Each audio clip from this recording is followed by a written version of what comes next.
रेग्युलरप्रमाणे दिवसाची माझी सुरुवात झालेली आहे. शुभ सकाळ, श्री स्वामी समर्थ. सगळ्याच जणी कशा आहात? कालच्या व्हिडिओला दिलेल्या प्रेमासाठी, कमेंटसाठी, लाईकसाठी हृदयातून तुमचे आभारी आहे. असो, आता सकाळची ड्युटी जी असते ना, ती कमीत कमी 3 तास कंटिन्यूली किचनवर उभा राहून चहा, नाश्ता, जेवण जे काय असेल ते डबेवाल्याचे डबे देणे, सगळ्यांना जिकडे-तिकडे पाठवणे, हा एक सकाळचा आपला प्रत्येक बायकांचा टास्क जो असतो ना, तो असा एक आपल्या अंगवळणी पडलेला म्हणतात ना, की ज्याला पर्याय पण नसतो आणि ना कोणी कंटाळतं पण. प्रत्येक स्त्री हे काम जबाबदारीने पूर्ण करते. तसंच माझं पण सुरू झालंय. आता आदल्या दिवशी जी मटकी भिजत घातलेली होती, ती काढून आज बांधून ठेवणार आहे, जेणेकरून मोड येतील आणि आता सकाळी किट्टो लवकर जाते, तर होता होईल तेवढं तिला हेल्दी देणं. मला खूप कमेंट आल्या, की किट्टोनं वजन कमी कसे केलं ताई सांग. तर बघा, ज्यावेळेला 10वीला होती, तर बरोबर ती 5:30 ते 5:45 पर्यंत घरी यायची. तिथनं आवरायची. 6ला बरोबर ती संध्याकाळचं जेवण जेवायची. 6ला जेवली की 6:15 क्लासला जायची. संध्याकाळी 8:30ला यायची. आली की ती काहीही खायची नाही. म्हणजे जे म्हणतात ना, की लोकं व्यवस्थित लवकर जर आपण जेवलो संध्याकाळचं, तर वजन कमी होतं. तिनं बाकीचं एक्स्ट्रा काहीही केलेलं नाही. तिनं फक्त संध्याकाळचं जेवण जे आहे, ते मात्र तिनं वेळेत घेतलेलं होतं. पुन्हा संध्याकाळी काहीही खात नव्हती, म्हणून वजन कमी झालं.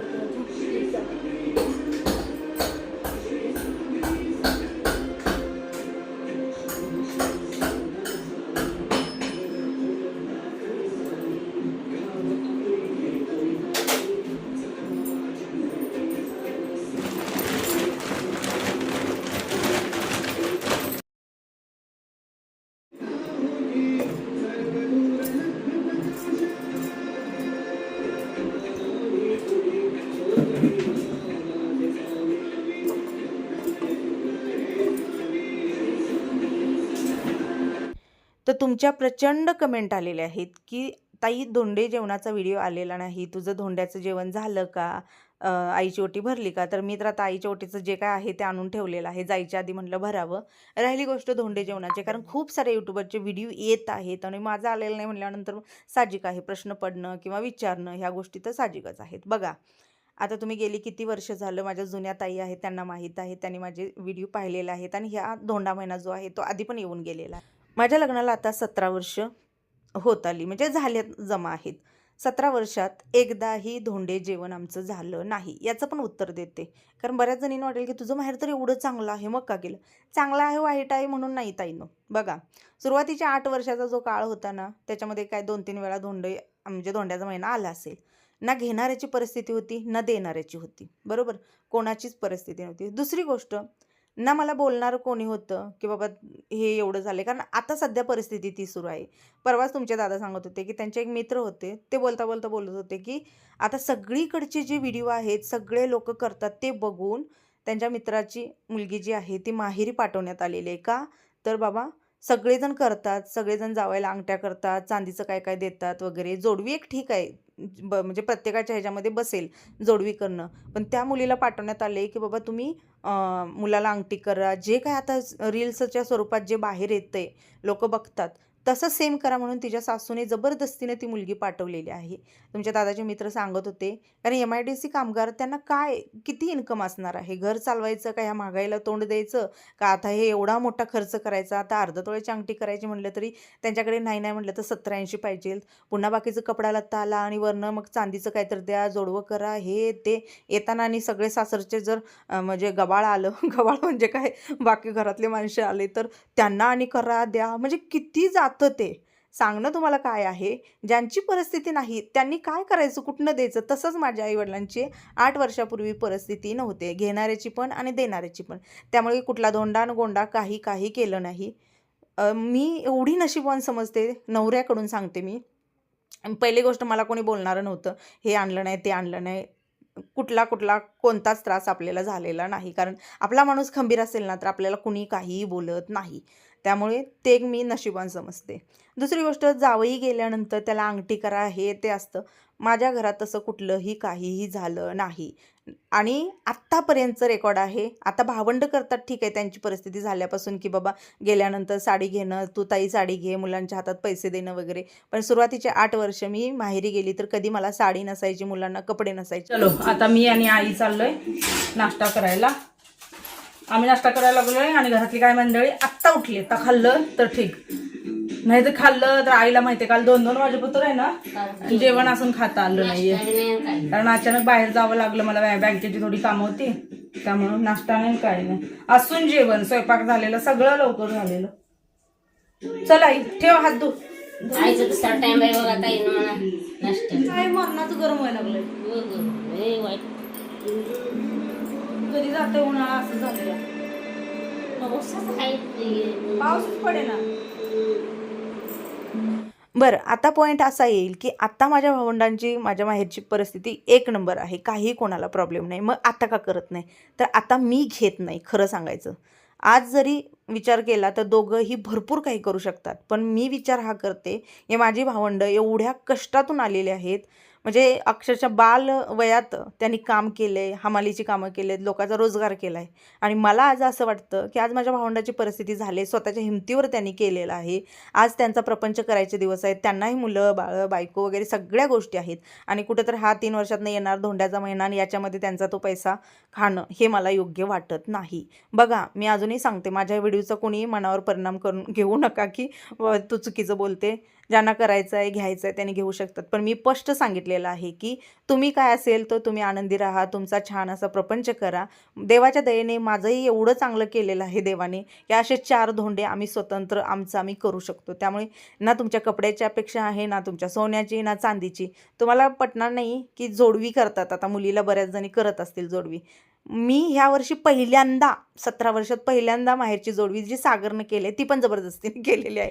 नाही याच्या आधी जेव्हापासून परिस्थिती चांगली झाली तेव्हापासून मी त्यांना जोडवी केलेली पण माहीत नसायची, माझं मीच करायची. म्हणजे मी कुठलीच गोष्ट अशी आहे की जी माहेरची घेतलेली आहे ना. मी कधी गेले सोनं मागितलंय ना, मी काय कुठल्या साड्या मागितल्या, कुठलं काय मागितलंय, अशी कुठलीच गोष्ट नाही. कारण मी माझ्या भावंडांचं माझ्यावर असणारं प्रेम, आदर, रिस्पेक्ट हेच माझ्यासाठी भरपूर आहे. आणि सुरुवातीची जी 8 वर्षाचा काळ होता ज्याच्यामध्ये एवढी बिकट कंडिशन होती, त्याच्यामध्ये 6 वर्ष एकच जोडवी मी वापरलेले. अक्षरशः ती जोडवी एवढी बेकार झाली होती ना, म्हणजे तिचं पूर्ण अक्षरशः तार म्हणतात ना, अशी झिजून झिजून झिजून ती काहीतरी 1 भाराची होती, तिची पण ती अवस्था झालेली होती. तर आता याचं उत्तर तुम्हाला मिळालं असेल की मी स्वतः आता काहीही घेत नाही. कुठला धोंडा नको, गोंडा नको, काहीही नको. जो तो ज्याच्या त्याच्या आयुष्यामध्ये हॅप्पी राहू दे. या महिन्यामध्ये दानधर्म करावं. मग ते असं म्हणण्यात आलेलं असतं की बघा विष्णूची सेवा, जावई हा विष्णू स्वरूप आहे, मग मुलगी ही लक्ष्मी स्वरूप म्हणून केलं जातं. बाकी जो तो ज्याच्या त्याच्या ऐपतीने कोणी हौसेसाठी करतं, कोणी कशासाठी करतं, त्यांचाही रिस्पेक्ट आहे.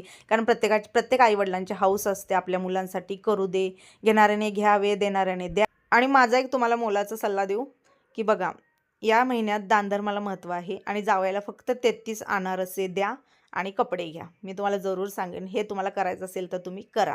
बाकी सगळं जे हे केलेलं आहे हे लोकांनी स्वतःच्या मुलांसाठी हौस म्हणून केलेलं आहे असणार आहे. आणि ज्यांना नाही मिळालं त्यांना एक सांगेन, सोयींस्तीवर स्वतःचा धोंडा साजरा करा, नसेल तर सोडून द्या.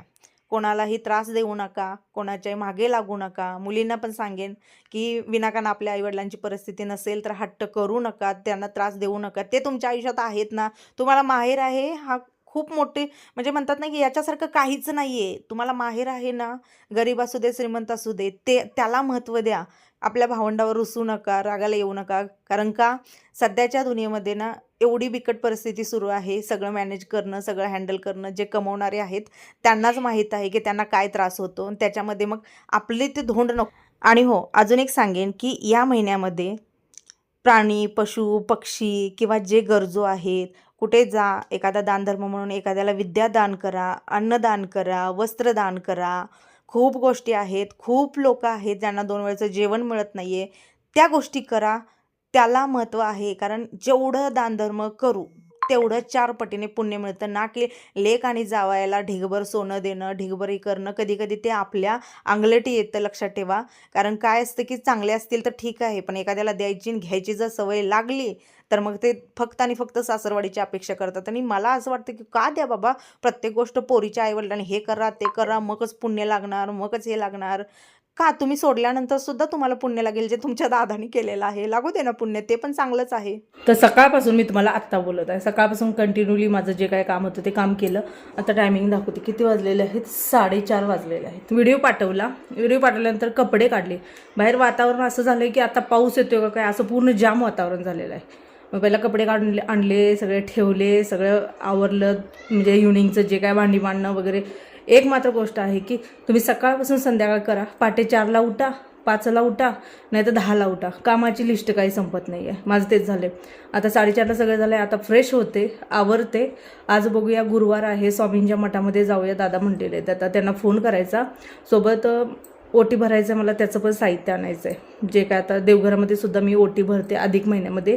भले आता सगळ्या ओट्या भरून आलेल्या आहे, मी गेलेले आहे, अजून जाणार आहे, सगळं आहे. पण घरामध्ये कुलदेवीची ओटी जी आहे ती भरायची. मला कमेंट भरपूर आल्या की ताई ओटी कशी भरायची. शॉर्ट व्हिडिओ जो आहे तो मी कम्युनिटीला टाकेन आज. ओटी कशी भरायची तुम्हाला कळेल. सोबत मला दिवे बनवायचे आहेत, त्यामुळे त्याचं पण वाती वगैरे वळून आईला देते, वळून आईकडून घेऊन घेते, किंवा त्या फुलवाती ज्या असतात त्या घेते. आता एवढं सगळं करायचं आहे, पण प्रॉब्लेम असा येतो की मला म्हणजे ज्या मंदिरामध्ये जायचं आहे त्याच्यासाठी मला दादा लागणारच आहेत. कारण जवळपास जी मंदिर आहेत तिथं जर बघायला गेलं, आमच्या एरियात जर बघायला गेलं तर दत्त मंदिर एवढंच आहे. इथं जवळपास जर बघायला गेलं तर बाकीचे सगळ्या अंतरावरती. जाम वातावरण झालं होतं, पूर्ण आत्ता वातावरण झालं होतं बघा 2 मिनिटापूर्वी. म्हणून मी पटापटा कपडे काढले, काही कपडे काढले तसेच. आता पुन्हा ढग सगळे निघून गेले. म्हटलं एखादा होईल, झाला तर बरं होईल. बारीक बारीक पडायला लागलेलं आहे, पण पूर्ण प्रॉपर असा बारीक नाही. त्यात आईनं काय केल्या, जाताना बाहेरनं दाडाला कडी घालून गेल्या. तसं कायमची तिची खोड लागली. इथं आल्यापासून बघते मी, लक्ष देऊन जात्यानं बाहेरनं कडी घालून जात्या. एकाला हाका म्हटलं तर एक पण ओ दे नाही. दार उघड की. या कोपऱ्यात ठेवलेला मनी प्लांट बघू शकता, खूप छान फुलला आहे. फक्त त्याला वर सपोर्ट मिळेना वर जायला. तिथल्या तिथंच गोल फिरायला लागलं. कारण याला ना मी ऑनलाईन जे आहे ते मागवलेलं होतं. ऑनलाईन असतं बघा, क्लिपा असतात, भिंतीला जर लावल्या तर त्याच्यामध्ये वेल अडकवला तर जातं. पण प्रॉब्लेम काय झाला की त्यावेळेला बरोबर मी गावी गेलते, दादा कामावर येते, घरी घ्यायला कोण नव्हतं, म्हणून ते रिटर्न गेलं.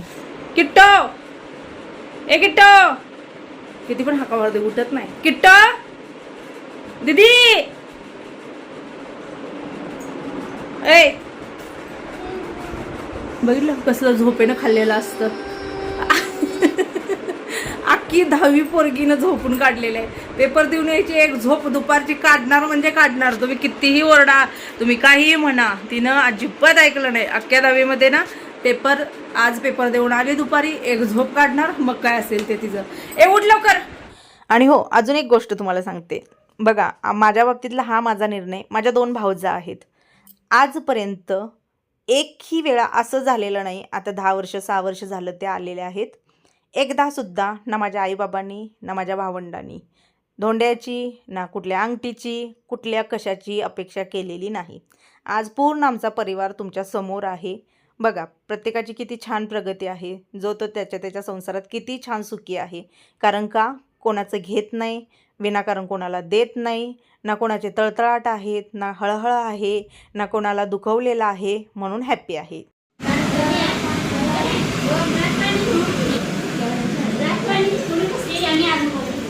मला पण रातराणीचं झाड माहित नाही, तुला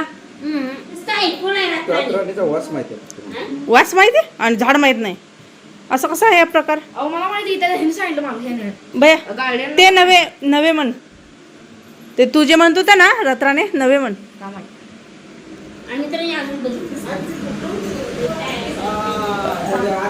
हा हे घे आई. कसलं मोठं आहे.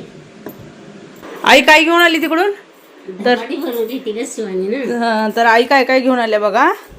एक म्हणजे चटणी, ही भाजी, आणि सोबत ही धपाटी घेऊन. तू जेव आई, गरम गरम आहे ते.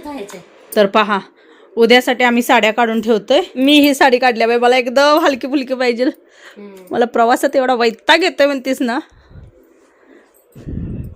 तर ही साडी बघ, मी साड्या काढल्यात माझ्यासाठी, पण मी ब्लाऊज तेवढे शिवलेले नाहीत मला. कारण का माझं काय झालंय, मला ना परफेक्ट ब्लाऊज शिवणार कोण मिळेनच, त्यामुळे मला ब्लाऊज शिवायचा इंटरेस्टच राहीना.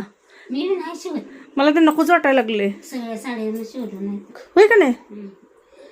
खाली कसली जाड मध्ये साडी आहे की सगळ्या जाडमध्ये. तुला कुठली पाहिजे दुसरी? जाडमधल्याच आहे त्या. नको असं ते वेगळा कलर घाला आणि बसते साडी. अंगाला चापून चोपून बसते. होय, ही मी मला आवडली म्हणून खास माझ्यासाठी मी तवाच ब्लाऊज शिवून घेतलाय ह्याच्यावर. लय मस्त छान बसते. आणि हे कधी पण सांगते तुला मी, अशा लाईट वेट साड्या बऱ्या बाहेर जाताना घरात लग्नाला कार्यक्रमाला ठीक आहे, पण शक्यतो आपल्याला कसं वाटतं की साडी अशी असावी जी म्हणजे जड ती नसावी. माझ्याकडे एक असली आहे की पिवळी तेच ना. आधीची दिली काढून मला म्हणत्या माझ्या कलरला मला सूट होत नाही. आता दुसरी लाल घे बाई काढून. मग लालच लागते बाई मला. किती पण बोला अगं, पण एवढ्या ताई कमेंट करतात, पण आईचं पण एक आहे बघा काय, ताईंना सांगायचं बाई तुमच्या आईला लालच लागतंय. काढती लाल.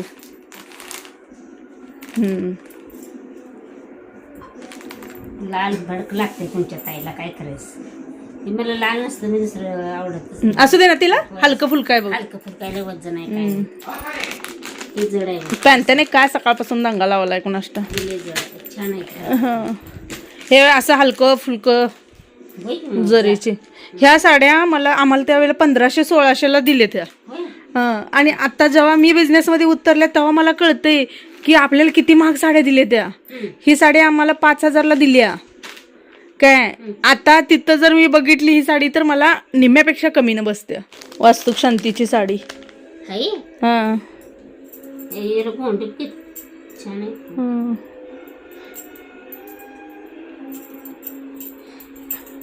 अशामध्येच मला लाल कलर आवडते. 14 तारखेला चाललेले कुणीकडं वैष्णव देवीला. म्हातारा हा जम्बोकडे आहे. हा म्हणजे आठवड्याचा प्रवास आहे तो. आठवडा काय नाही तर 5-6 दिवस तर लागणार. जायला 2-3 दिवस, यायला 2-3 दिवस, दर्शनाला.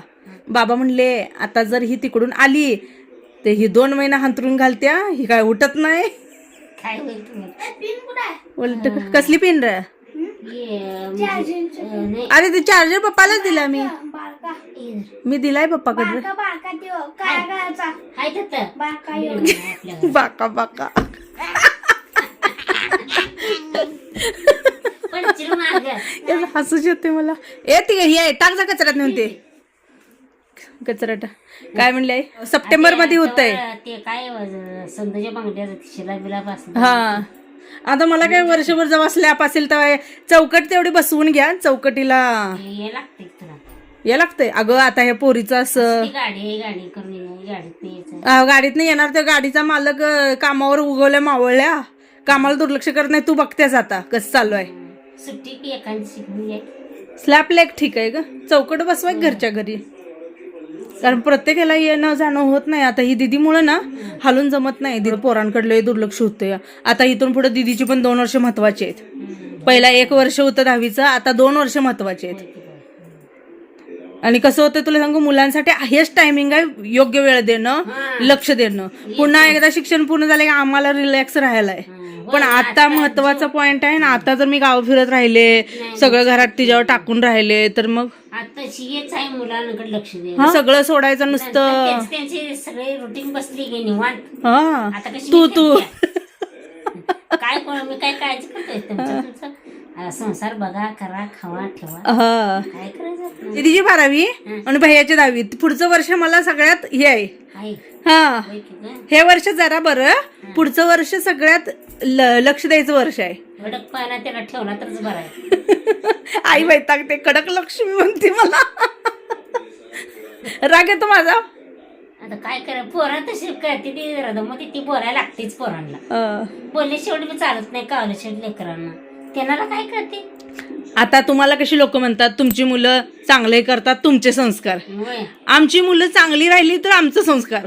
आमच्या मुलांकडनं जरा काय झालं तर उद्या काय येणार, आई बापाचे संस्कार. आपलं